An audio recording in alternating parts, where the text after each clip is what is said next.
তো hello everyone and welcome to another video of English slides. তো আজকের ভিডিওতে যেটা আমরা ডিসকাস করব সেটা হচ্ছে the second coming by W B. Yeats. তো সেকেন্ড কামিং বেসিক্যালি ডাব্লিউ.বি. ইয়েটসের একটা পোয়েম যেখানে খ্রিশ্চানিটি এবং স্যাটানিজমের মধ্যে একটা কনফ্লিক্ট দেখানো হয়েছে। বাট তোমাদের যেহেতু এটা আমি 11-এর কনটেক্সটে পড়াচ্ছি তাই অতটা ডিপলি জানার প্রয়োজন হবে না। তো চলো বেশি না কথা বলে এবার ভিডিওটা শুরু করা যাক। The second coming by William Butler Yeats বা ডাব্লিউ.বি. ইয়েটস। তো দেখো, দ্য সেকেন্ড কামিং পোয়েমটা জানার আগে আমাদের জানতে হবে ডাব্লিউ.বি. ইয়েটসকে নিয়ে। ডাব্লিউ.বি. ইয়েটস বা William Butler Yeats.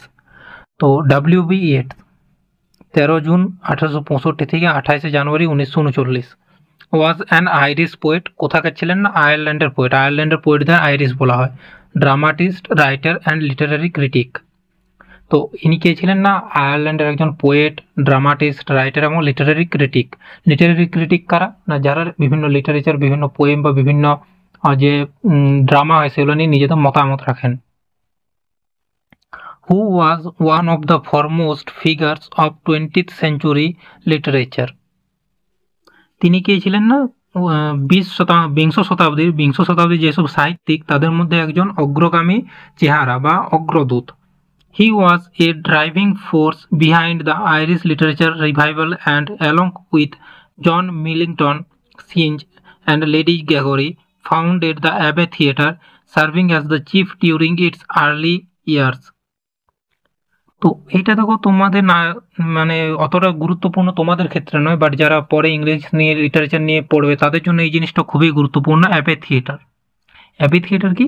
Abe Theatre হচ্ছে মানে ঐতিহাসিক মত অনুযায়ী অ্যাবে থিয়েটার হচ্ছে সেই সব জায়গা যেখানে খুব মানে একদম প্রথম দিকে, বিংশ শতাব্দীর একদম প্রথম দিকে ড্রামা বা প্লে যেগুলো নাটকগুলো সেগুলো বানানো হয়েছিল। তো এটা কে প্রতিষ্ঠা করেছিলেন? William Butler Yeats. কাদের সাথে না, জন মিলিংটন স্নিজ এবং লেডি গ্রেগরি, এদের সাথে মিলে তিনি এটি প্রতিষ্ঠা করেছিলেন। যেটা কিনা সার্ভ করেছিল কি হিসাবে না, during chief as it's chief, মানে একদম প্রমুখ নেতা হিসাবে লিটারেচারে এটা সার্ভ করেছিল। He was awarded the 1923 Nobel Prize in Literature and later served 2 terms as a senator of the Irish Free State. তিনি 1923 খ্রিস্টাব্দে নোবেল পান এবং পরে দুবার সেনেটর হিসাবে আইরিশ ফ্রি স্টেটের সেনেটর হিসাবেও তিনি যোগদান দিয়েছিলেন। তো এবার এসো এখানে ইন্ট্রোডাকশন টু দ্য পোয়েম।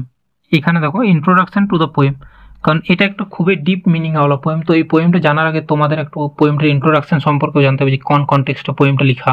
তো সেটাই আমি তোমাদের বলবো। The second coming is a renowned poem by William Butler Yeats, published in 1920। যেটা কিনা কখন পাবলিশ হয়েছিল না, 1920 খ্রিস্টাব্দে। তোমরা অনেক বই 1921-এও পেতে পারো, এটা নিয়ে একটু ডিবেট আছে, বাট 1920-তে মানে জেনারেল ধরা হয়। It explores the aftermath of World War I and anxieties of world seemingly spiraling out of control.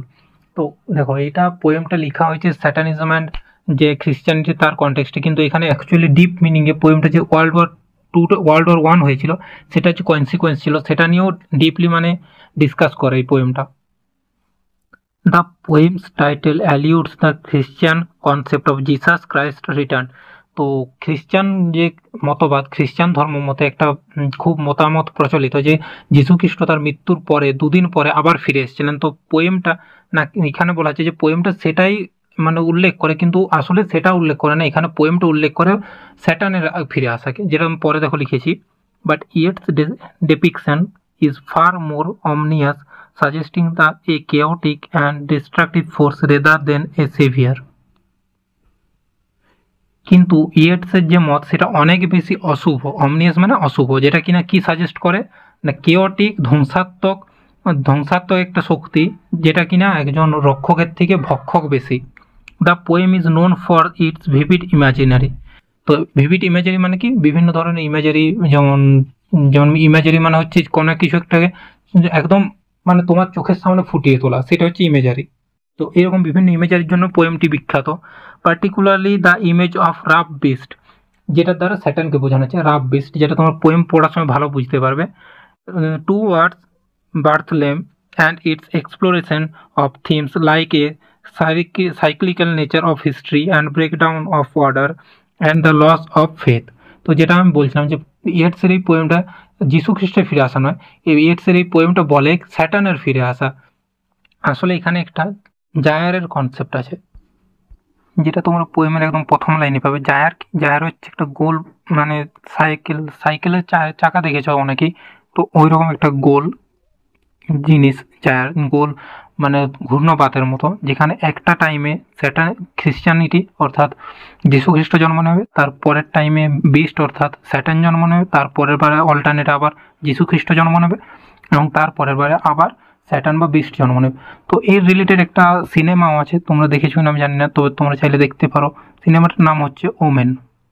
এটাতে এই কনসেপ্টটা খুব ভালোভাবে দেওয়া আছে। তো এই ছিল আজকের ভিডিও, এই পোয়েমটা নিয়ে ইন্ট্রোডাকশন। তোমরা অবশ্যই জানিও কমেন্ট কেমন লাগলো। তো দেখা হচ্ছে পরের ভিডিওতে। Until then, thank you for watching.